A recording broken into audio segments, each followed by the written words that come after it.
గౌరవ అధ్యక్షుల వారికి హృదయపూర్వక నమస్కారం.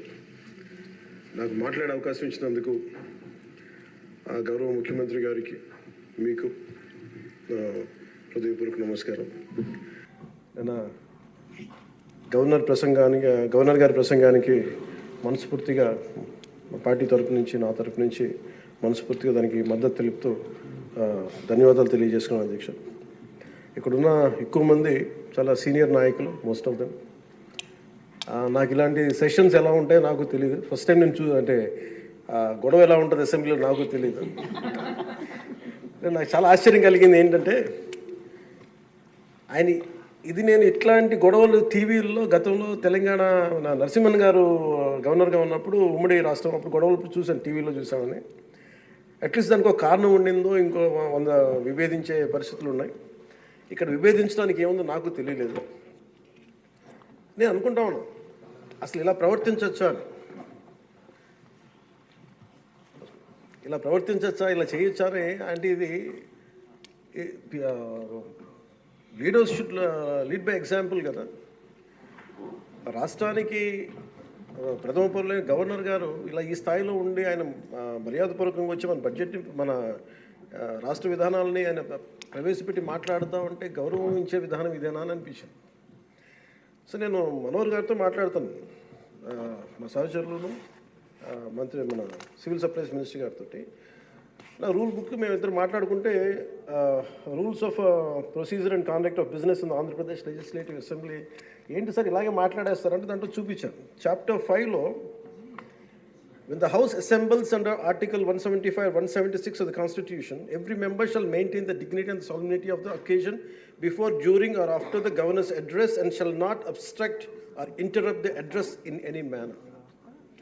Maintenance of dignity and solemnity at governor's address అనేది చాలా స్పష్టంగా ఈ రూల్ బుక్లో ఉంటే మనమే రూల్స్ని ఇంప్లిమెంట్ చేయాల్సిన వాళ్ళం. వారికి సంఖ్యాబలం ఉందా లేదా పక్కన పెడితే every member of this house has a responsibility to follow the rules. మనమే కనుక ఆ రూల్స్ని బ్రేక్ చేస్తే ఇంక మన ప్రజలకి కానీ చూసే వాళ్ళకి ఏం చెప్తాం.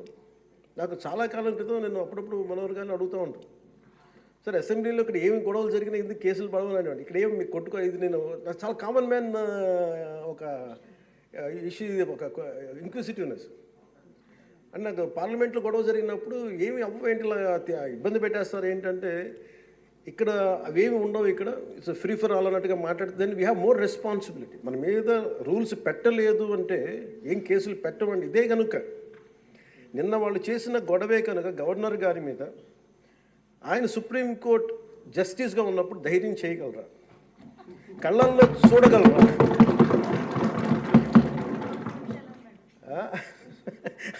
నాకు అది అనిపించింది. అంటే గౌరవించాల్సింది పోయి ఈ విధానం ఏంటనిపించింది. నిన్న టీవీ వాళ్ళని అడిగారు, మీరు వీళ్ళు వైసీపీ నాయకులు ఇలా మాట్లాడారు కదా, మీ ఇదేంటి అని. YCP synonym for ruckus. అంటే గొడవకు కానీ బూతులు కానీ వాళ్ళు పర్యాయ పదం అయిపోయారు. అంటే నిన్న చూసిన గొడవ జరిగిన తర్వాత నాకు నిజంగా అనిపించింది, గౌరవ ముఖ్యమంత్రి గారు అన్ని సంవత్సరాలు వాళ్ళు ఎలాగా వాళ్ళని తట్టుకొని నిలబడ్డారు, ఆయనకి హ్యాట్స్ ఆఫ్ తెలియజేస్తారు.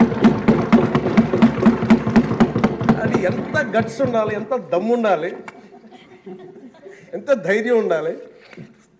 అలాగే నాకు నిన్న గొడవలు జరుగుతుంటే నాకు అనిపించింది, నాకు ఇవే గుర్తొచ్చినాయి అధ్యక్ష. వాళ్ళు ఎప్పుడైతే పేపర్లు విసిరేసి అక్కడ దాకా వచ్చారో నాకు గుర్తొచ్చింది వివేకానంద రెడ్డి గారి హత్య గుర్తొచ్చింది. అంటే వాళ్ళ విధ్వంస విధానం చూశారు. అలాగే ప్రజావేదికని కూల్చిన విధానాన్ని గుర్తొచ్చింది అధ్యక్ష. 200 పైచిలుకు ఆలయాలని విధ్వంసం గుర్తొచ్చింది అధ్యక్ష. డాక్టర్ సుధాకర్ గారు చనిపోయిన విధానం గుర్తొచ్చింది అధ్యక్ష. జంగారెడ్డి కల్తీ సారాలో చనిపోయిన చావులు గుర్తొచ్చినాయి అధ్యక్ష. సుప్రీంకోర్టు జడ్జిలతో లెటర్ రాసిన విధానం గుర్తొచ్చింది అధ్యక్ష. వాళ్ళు చేసిన గొడవకి మన హైకోర్టు, ఆంధ్రప్రదేశ్ హైకోర్టు జడ్జెస్ని సోషల్ మీడియాలో బూతులు తిట్టిన విధానం గుర్తొచ్చింది అధ్యక్ష. సోషల్ మీడియా అబ్యూస్ గుర్తొచ్చింది అధ్యక్ష. పత్రికాధిపతులపై దాడులు గుర్తొచ్చినాయి అధ్యక్ష. రివర్స్ టెండరింగ్ గుర్తొచ్చింది అధ్యక్ష. పాలసీ టెర్రరిజం గుర్తొచ్చింది అధ్యక్ష. స్వయాన మీ మీద జరిగిన టార్చరు, దాడులు, ఇబ్బంది పెట్టిన విధానం గుర్తొచ్చింది అధ్యక్ష. మడ అడవుల విధ్వంసం గుర్తొచ్చింది అధ్యక్ష. అబ్యూస్ ఆన్ విమెన్ గుర్తొచ్చింది అధ్యక్ష. మన కళ్ళ ముందు వీళ్ళు విధ్వంసం తెలియజేస్తూ ఉన్నారు. వీళ్ళు ఈ స్థాయిలో ఇక్కడ ప్రవర్తిస్తే దానికి సంబంధించి బయట ఇట్లాంటి గొడవలు జరుగుతాయి అధ్యక్ష. ఇది మారాలి అని చెప్పి మనం మాట్లాడితే ప్రజలు మనకి ఈ రోజున ఇంత అత్యధిక బలంతో మనల్ని ఇక్కడ నుంచోబెట్టారు అధ్యక్ష, ఇక్కడ కూర్చోబెట్టారు మనందరినీ. దీనికి గౌరవ ముఖ్యమంత్రి గారు ప్రదేశాలు చెప్తూ ఉంటారు. అలాగే ఇది మినిమం గవర్నమెంట్, ఇది మన నరేంద్ర మోదీ గారు చెప్తారు, గౌరవ ప్రధానమంత్రి, minimum government and maximum governance అని. దాంట్లో భాగంగానే చాలా గ్రేట్ అడ్మినిస్ట్రేటివ్ రిఫార్మ్స్ పట్టుకొచ్చారు. ఈ రోజున వాట్సాప్ గవర్నెన్స్ కూడా ముందుకు తీసుకెళ్ళడానికి ఆయన అనుభవం. అంటే మేము ఈ ప్రభుత్వం చేస్తున్నది అధ్యక్ష, ఎక్కడా కూడా ప్రభుత్వం ప్రజలకి సామరస్యపూర్వకంగా ఉండాలి, ఎక్కువ సానుకూలంగా ఉండాలి, ఎక్కువ బాధ్యతలు పెట్టాలి, ఎక్కువ బరువు పెట్టకూడదు అనే విధంగా గౌరవ ముఖ్యమంత్రి గారి ఆధ్వర్యంలో నడుస్తూ ఉంది ప్రభుత్వం. మేమందరం ఆయనకి సహాయ సహకారాలు అందిస్తూ ఉన్నాం అధ్యక్ష. Governor his excellency Abdul Nazeer గారికి రాష్ట్ర ప్రభుత్వ అధిపతిగా గవర్నర్ హోదాలో శాసనసభను ఉద్దేశించి రాష్ట్ర అభివృద్ధి భవిష్యత్ నమూనాను దిశానిర్దేశం చేసినందుకు వారికి నా హృదయపూర్వక కృతజ్ఞతలు. అలాంటి ఉన్నతమైన వ్యక్తి ఇస్తున్న సందేశాన్ని చూసి వైసీపీ వాళ్ళు బాయ్కాట్ చేయడం చాలా దురదృష్టకరం. ఇలాంటి ఆయన చూస్తూ ఉన్నాను అధ్యక్ష, ఇట్లాంటి ఇబ్బంది పెట్టే సమయంలో కూడా ఆయనకు ఆరోగ్యం కూడా సరిగ్గా లేదు, జ్వరం వచ్చిన సమయంలో కూడా ఆయన ఎంత ఇబ్బంది పెడుతుంటే ఆయన చాలా సక్సెస్ఫుల్గా ఆయనకి ఇచ్చినందుకు మనస్ఫూర్తిగా వారికి నా ధన్యవాదాలు, నా కృతజ్ఞతలు తెలియజేస్తాను. చట్టసభలు దేవాలయాలు లాంటివి రాజ్యాంగాన్ని పరిరక్షించేందుకు 5 కోట్ల ఆంధ్రప్రదేశ్ రాష్ట్ర ప్రజల భవిష్యత్తుని నిర్ణయించే వేదిక ఇది.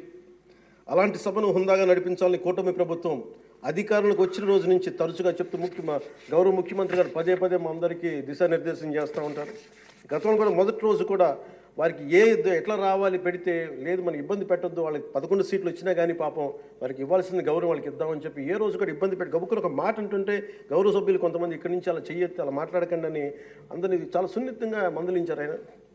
ఇట్లాంటి ఉన్నప్పుడు వాళ్ళు ప్రవర్తించే విధానం చాలా చాలా బాధ అనిపించింది. మేమందరం 164 మంది సభ్యులు చాలా బాధ్యతగా వ్యవహరిస్తున్నాం అధ్యక్ష. భవిష్యత్తులో కూడా రాజ్యాంగ పరిరక్షణ, రాష్ట్ర ప్రజల సంక్షేమం, రాష్ట్ర సమగ్ర అభివృద్ధి ధ్యేయంగా వ్యవహరిస్తామని సందర్భంగా గవర్నర్ గారికి శాసనసభ వేదికగా తెలియజేస్తాం.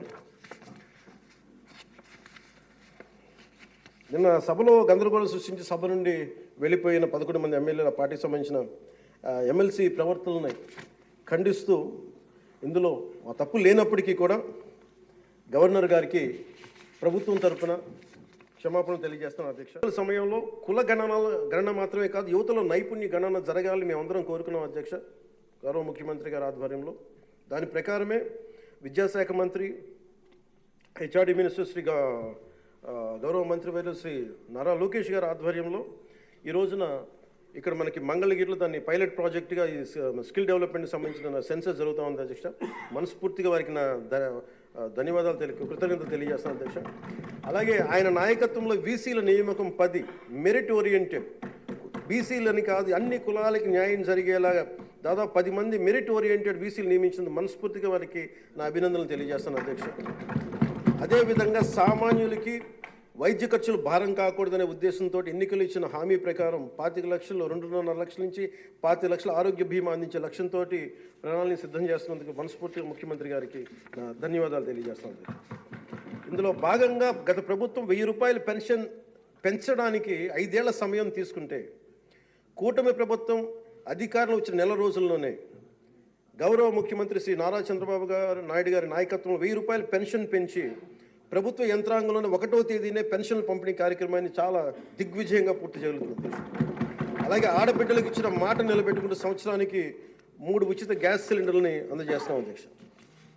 అలాగే భారత సంస్కృతి మూలం వసుదైక కుటుంబం, ప్రకృతితో మనుషులతో పాటు సకల చరాచర జీవజాలం చెట్లు పరిరక్షించుకోవాలనే లక్ష్యంతో అటవీ పర్యావరణ శాఖ దృఢ సంకల్పంతో పనిచేస్తున్న అధ్యక్ష. రాష్ట్రంలో పచ్చదనాన్ని 50% పెంచే ఉద్దేశంతో రాష్ట్ర వ్యాప్తంగా సుదీర్ఘకాలం జీవించే దేశీయ మొక్కల్ని పెంపకాన్ని చేపట్టడం జరిగింది. అలాగే ప్రత్యేక దృష్టి మనకి మన్యం, పార్వతీపురం, చిత్తూరు జిల్లాలో కూడా అటవీ ఏనుగుల నుండి రైతులు తరచుగా ఎదుర్కొంటున్న సమస్యలను పరిష్కరించేందుకు కర్ణాటక రాష్ట్ర ప్రభుత్వంతో కూడా forest minister Shri Karnataka forest minister Eshwar Khandre గారికి కూడా నేను వెళ్ళి కలవడం జరిగింది అధ్యక్ష. వారికి మనకు సంబంధించి ఇక్కడ టేమ్ చేయడానికి అక్కడ కుంకి ఏనుగుల్ని మనకి తీసుకొచ్చేందుకు మనం చర్యలు తీసుకుంటా ఉన్నాం అధ్యక్ష. ఈరోజు నిన్న రాత్రి ముఖ్యంగా చిత్తూరు మన అన్నమయ్య జిల్లాలో జరిగింది. చాలా బాధ కలిగిన తర్వాత 3 చనిపోయారు. దీనికి ప్రత్యేకంగా ఇప్పుడే సమీక్ష నిర్వహించి వస్తున్నాను అధ్యక్ష. ఇది మీ ద్వారా ప్రజలందరికీ కూడా తెలియజేయాలనుకుంటుంది ఏంటంటే, కొన్ని ప్రత్యేకమైన ఈ దేవాలయాలు కానీ కొన్ని అటవీ దాని కింద ఉన్నాయి అటవీ భూభాగము. నిన్న జరిగిన ఇన్సిడెంట్ అధ్యక్ష, అది రెగ్యులర్ రూట్ వాళ్ళు వాళ్ళేది అధ్యక్ష. ముఖ్యంగా ఫారెస్ట్ డిపార్ట్మెంట్ చెప్పింది ఏంటంటే, మీరు షార్ట్ కట్ కోసం ఎక్కడైతే ఏనుగులు ఉంటాయో అటు సైడ్ వెళ్ళారు అధ్యక్ష. ఆ వెళ్ళిన వ్యక్తి కూడా గతంలో అతని మీద రెడ్ శాండర్స్ స్మగ్లింగ్ చేసే వ్యక్తి, అతను నాకు తెలిసి ఈ రూట్ అని చెప్పి దాదాపు 30 మందిని తీసుకెళ్ళండి అధ్యక్ష. అందుకని ఒక చిన్న ఏనుగు ఉంటే ఒక గొన్న ఏనుగు లాంటిది, దాన్ని అది చూసి దాన్ని పంపించేయడానికి అరిస్తే మిగతా పెద్ద ఏనుగులకి దాడి చేసిన అధ్యక్ష. అందుకే ప్రత్యేకించి ఈ ఏనుగులు సంచరించే ప్రాంతాల నుండి ప్రజానీకానికి ప్రజలందరికీ కూడా మీ ద్వారా నేను తెలియజేస్తుంది, మీరు ప్రిస్క్రైబ్డ్ రూట్స్లోనే మీరు దయచేసి ఫారెస్ట్ ఎవరైతే నిర్దేశించిన రహదారులోనే వెళ్ళండి మీరు అని చెప్పి మీరు దయచేసి మీ ఉద్దేశం తెలియజేస్తాం. లేదంటే అవి వాటి ఉంటున్న ఏరియాలోకి మన ప్రాంతాల్లోకి వెళ్ళి మనం ఆపదను కొని తెచ్చుకుంటామని మీకు తెలియజేస్తూ వాళ్ళకి ప్రజలు కూడా దీన్ని తెలుసుకోవాలని మీ ద్వారా తెలియజేస్తాను అధ్యక్ష. ప్రభుత్వం వచ్చిన వెంటనే గత ప్రభుత్వం అటవీ శాఖ మంత్రిగా పనిచేసిన వాళ్ళు కూడా 77 ఎకరాలు అధ్యక్ష, 77 ఎకరాల అటవీ భూమిని వాళ్ళు అన్యాక్రాంతం జరిగింది అధ్యక్ష. గౌరవ ముఖ్యమంత్రి నారా చంద్రబాబు గారి నాయకత్వంలో తిరిగి 77 ఎకరాలు మనం సీజ్ చేయడం జరిగింది అధ్యక్ష. తిరిగి దానికి తగ్గ శిక్షలు పడేలాగా చర్యలు తీసుకుంటాం అధ్యక్ష. గత ప్రభుత్వం తరచుగా ఎర్రచందనం స్మగ్లింగ్ గురించి వింటూ ఉండేవాళ్ళం. విదేశాల్లో ఎన్నోసార్లు మన రాష్ట్ర సంపద నుంచి ఎర్రచందనం పట్టుబడింది. ఉదాహరణకి మీకు ఒక సంఘటన చెప్తాను అధ్యక్ష, ఎంత నెగ్లిజెంట్గా ఉన్నారంటే, నేను కుంకి ఏనుగుల గురించి కర్ణాటకకి వెళ్ళాను అధ్యక్ష. వెళ్తే అక్కడ కర్ణాటక ఫారెస్ట్ డిపార్ట్మెంట్ వాళ్ళు చెప్తుంది ఏంటంటే, వాళ్ళకి థ్యాంక్ యూ చెప్తున్నారు. థ్యాంక్ యూ అని మాకు మీ వల్ల 165 కోట్ల ఆదాయం వచ్చిందని చెప్తున్నారు మీ ఆంధ్రప్రదేశ్ వల్ల. నాకు అర్థం కాలేదు ఏంటి సార్ అంటే, మనకి పచ్చని మన ఎర్రచందనం చెట్లు కొట్టేసి కర్ణాటకకి వెళ్ళిపోయినాయి. అక్కడ కర్ణాటక ఫారెస్ట్ డిపార్ట్మెంట్ వాళ్ళు పట్టుకొని దాన్ని వాళ్ళు స్వాధీనం చేసుకొని 2 విడతలుగా ఒకసారి 100 కోట్లు ఇంకోసారి 25 కోట్లు మన ఎర్రచందనాన్ని స్వాధీనం చేసుకొని వాళ్ళు ట్రెజరీలోకి జమ అయింది అధ్యక్ష. మన ఫారెస్ట్ డిపార్ట్మెంట్ అధికారులు కూడా తెలియదు అధ్యక్ష. ఇంకా ఆయన అటవీ శాఖ మంత్రి గురించి చెప్పకలే, 77 ఎకరాలు స్వాధీనం చేసుకున్నారు కాబట్టి అనేకనంతం జరిగిపోయింది, ఆయన పట్టించుకునే మైండ్లో లేడండి. అంటే ఇంత అడ్డగోలు దోపిడీ జరిగింది అధ్యక్ష. మన ఫారెస్ట్ డిపార్ట్మెంట్ కూడా నేను అడిగే వరకు నేను వెళ్ళి ఆ రోజు రివ్యూ చేయకుండా ఉండుంటే, ఆ రోజు వెళ్లకుండా కానీ ఉండుంటే ఈ విషయం ఎప్పటికీ బయటకు వచ్చినది కాదు అధ్యక్ష. ఇలాంటి ఎన్ని జరిగినాయో కూడా దీని మీద గౌరవ ముఖ్యమంత్రి గారు ప్రత్యేకించి ఇది one caution all of us, వ్యక్తిగతంగా నేను తీసుకున్న అధ్యక్ష, నా పార్టీ వ్యక్తులు కూడా చెప్తా ఉన్నాను, ఇది ప్రజలకు కూడా తెలియజేస్తాం. గత 5 సంవత్సరాల కాలం నలిగిపోయాం అధ్యక్ష. మేమందరం గౌరవ ముఖ్యమంత్రి గారు ఎంత నలిగిపోయారు మనందరికీ తెలుసు. ఎంత ఇబ్బంది పడ్డారు, ఇంట్లోంచి ఆడవాళ్ళు బయటికి రావాలంటే ఇబ్బంది పడ్డారు, రాష్ట్రంలో నవ్వు లేదు, భయాలు ఉండినాయి. అలాంటి స్థాయి నుంచి మేమందరం కలిపి ప్రజల విశ్వాసాన్ని చెరుకున్నాం అధ్యక్ష. వీళ్ళు నిలబడతారు ఒక మనందరం తీసుకోవాల్సిన మా అందరికీ కూడా నేను పదే నాకు చెప్పుకుంటాను అధ్యక్ష. అది సంకీర్ణ ప్రభుత్వాలు చాలా ఛాలెంజింగ్ అధ్యక్ష. ఒక పార్టీ అయితే ఇబ్బంది లేదు, కానీ మన అదృష్టమో ఏదో దురదృష్టమో తెలియదు, కానీ సంకీర్ణ ప్రభుత్వం వచ్చింది మనది. అది ఎటు తీసుకున్నా కానీ our commitment is for people అధ్యక్ష. ఎన్నిసార్లు కూడా చాలాసార్లు గౌరవ ముఖ్యమంత్రి గారికి నన్ను ఇబ్బంది పెట్టి చాలామంది చాలా రకాల వ్యాఖ్యలు చేసినప్పటికీ కూడా మేము ఎందుకు బలంగా కలిసి ఉంటాం అనడానికి ఇది వారి గురించో నా గురించో లేదంటే లోకేష్ గారి గురించి ఇంకెవరి గురించో కాదు, ఇది we have committed for people అధ్యక్ష. మేము ఆంధ్రప్రదేశ్ ప్రజల కోసం మేము నిలబడి ఉన్నాం అధ్యక్ష. ఇబ్బందిగా ఉంటాయి కొన్ని కానీ సంకీర్ణ ప్రభుత్వం కలిసి లేకపోతే మటుకు ప్రజలకి మేము ద్రోహం చేసిన వాళ్ళం అధ్యక్ష. ఎట్టి పరిస్థితుల్లో కూడా అధ్యక్ష మేము మీకు మాటిస్తున్నాం, ప్రజలకు మేము మీ ద్వారా మాటిస్తున్నాం. మాలో ఎన్ని ఇబ్బందులు ఎన్ని ఇట్లాంటివి వచ్చినా ఎవరైనా మాట్లాడిన గౌరవ సభ్యులు ఎవరైనా మాట్లాడిన మేము వీటిని అధిగమించి ప్రజల్లో మన్నను చూరుకొని 15 సంవత్సరాలు ఖచ్చితంగా మా ఎన్డీఏ ప్రభుత్వం ఉంటుంది. ఎన్ని ఇబ్బందులు ఉన్నప్పటికీ కింద పడతాం మీద పడతాం, అవి మా ఇంటి విషయాలు అధ్యక్ష. అవి మన ఇంటి విషయాలు, అవన్నీ మన ఎన్డీఏ కూటమి విషయాలు, మన కుటుంబ విషయాలు. కింద పడతాం మీద పడతాం, ఒక మాట అనొచ్చు ఇంకోటి అనొచ్చు, నాకు ఏం అభ్యంతరం. కానీ ఇంకొకసారి మటుకు గవర్నర్ గారికి గౌరవం ఇవ్వని వ్యక్తుల పార్టీ మటుకు ఈ సభలో అడుగు పెట్టకూడదు, వాళ్ళకి కూడా అధికారం రాదు. దీంట్లో మనం ప్రజాస్వామ్యం కేవలం ఎన్నికల విజయాలతో పరిపూర్ణం కాదు అధ్యక్ష. మంచి పరిపాలన అందించాలంటే జవాబుదారీతనంతో కూడిన చర్చలు అవసరం అధ్యక్ష. ప్రతిపక్షం అనేది లేదు. నేను చెప్పాను, మాకంటే ఒక సీట్ వచ్చినా మీరు ప్రతిపక్షంలో కూర్చున్నారు కానీ నేను సంతోషంగా ఉంటానంటే పాపం లేదు. మీ ప్రజలు మీకు ఇవ్వలేదు అవకాశం. లేదు, మాకు దామాషా పద్ధతి ప్రకారం పర్సంటేజ్ ప్రకారమే మాకు ఓట్లు మాకు ప్రతిపక్షం కావాలంటే they should go to Germany అధ్యక్ష. అక్కడ ప్రాసెస్ ఉంది, అక్కడ ఫెసిలిటీ ఉంది, అక్కడ సౌలభ్యం ఉంది. మీరందరూ తలా ఒక కాంట్రిబ్యూషన్ చేసుకుని సభ్యులందరూ వాళ్ళకి కూర్చొని ఫ్లైట్ టికెట్ వేసి పంపిస్తాం అధ్యక్ష. అంటే ఇక్కడ మనకున్న, అంటే మనం సరదాగా మాట్లాడుకున్న మనకున్న బాధ్యత, మనమే అధికార పార్టీ, మనమే మన గౌరవ ముఖ్యమంత్రి గారు చెప్పారు అధ్యక్ష, మనమే ప్రతిపక్షంగా కూడా ప్రవర్తించాలని. అంటే నిర్మాణాత్మక ప్రతిపక్షంగా యాజ్ ఎ కాన్షియస్ కీపర్గా. సింగపూర్లో మనకు తెలిసి PIP, people's action party, which is initiated by great leader Lee Kuan Yew, స్వీయ నియంత్రణ కోసం వాళ్ళు అధికారంలో ఉండటం కారణంగా స్వీయ నియంత్రణ కోసం అధికార పార్టీలోనూ విభిన్నమైన అభిప్రాయాలతో కూడిన చర్చలు చేస్తారు అధ్యక్ష. భారతదేశ స్వాతంత్రం వచ్చాక పార్లమెంటు మొట్టమొదటి సమావేశ సందర్భం ప్రస్తుత సభకి ప్రజలు ఇచ్చిన తీర్పును ప్రతిబింబిస్తుంది. అప్పుడు ఇతర పార్టీ నుండి గెలిచిన అంబేద్కర్ గారిని న్యాయశాఖ మంత్రిగా నియమించారు. ప్రతిపక్ష జనసంఘ చెందిన శ్యాంప్రసాద్ ముఖర్జీ నెహ్రూ గారు మంత్రివర్గంలో చేర్చుకున్నారు. వారు బాబు రాజేంద్ర ప్రసాద్ గారిపై అనేక నిర్ణయాలపై విభేదించేవాళ్ళు. ఎమర్జెన్సీ తర్వాత వచ్చిన ప్రభుత్వంలో కాంగ్రెసేతర పక్షాలు వాజ్పేయి గారు కానీ, మొరార్జీ దేశాయ్ గారు కానీ, చరణ్ సింగ్ గారు విభిన్నమైన పక్షాలు భాగస్వామ్యం అయినాయి. నేటి ఆంధ్రప్రదేశ్ పరిస్థితి స్వాతంత్రం సిద్ధించిన తర్వాత లేక ఎమర్జెన్సీ తర్వాత దేశ పరిస్థితిని గుర్తు చేస్తున్న అధ్యక్ష. రెండో ప్రపంచ యుద్ధంలో కూడా బ్రిటన్కి జాతీయ ఐక్యత అవసరమైనందున లేబర్ పార్టీ నాయకుడు అట్లీ చర్చిల్ సంకీర్ణ మంత్రివర్గంలో మంత్రి అయ్యారు. మా పార్టీ, మా కూటమి పాత తరం విలువలతో కూడిన రాజకీయం చేస్తాం అధ్యక్ష. అందుకే ఈ ఇబ్బందులను మేము నిలబడతాం. ఈ దేశ ఇలాంటి విపత్కర పరిస్థితుల్లో నేషనల్ రీకన్సిలియేషన్ క్యాబినెట్ అని అన్ని పక్షాలతో క్యాబినెట్ ఫామ్ చేస్తారు అధ్యక్ష. ఇప్పుడు మన రాష్ట్రంలో ఉన్నది స్టేట్ రీకన్సిలియేషన్ క్యాబినెట్ అని చెప్పొచ్చు అధ్యక్ష. ప్రతిపక్షంగా ఉండాల్సిన వాళ్ళు ముఖం చాటేస్తున్న ఈ సందర్భంలో అధికార పక్షం ప్రతిపక్షం కూడా మేమే అధ్యక్ష. ఇది ఒక్కోసారి మాలో మేము, ఉదాహరణకి టీటీడీలో ఒక తప్పు జరిగింది అధ్యక్ష, చిన్నది పాలనా ఇష్యూ, అది కొన్ని ప్రాణాలు కోల్పోయాయి. ఆ రోజు నేను వాళ్ళందరికీ వెళ్ళి క్షమాపణ చెప్పాను అధ్యక్ష. దేనికంటే ఇది నాకు సంబంధం లేదు అని అనుకోవడం కాదు.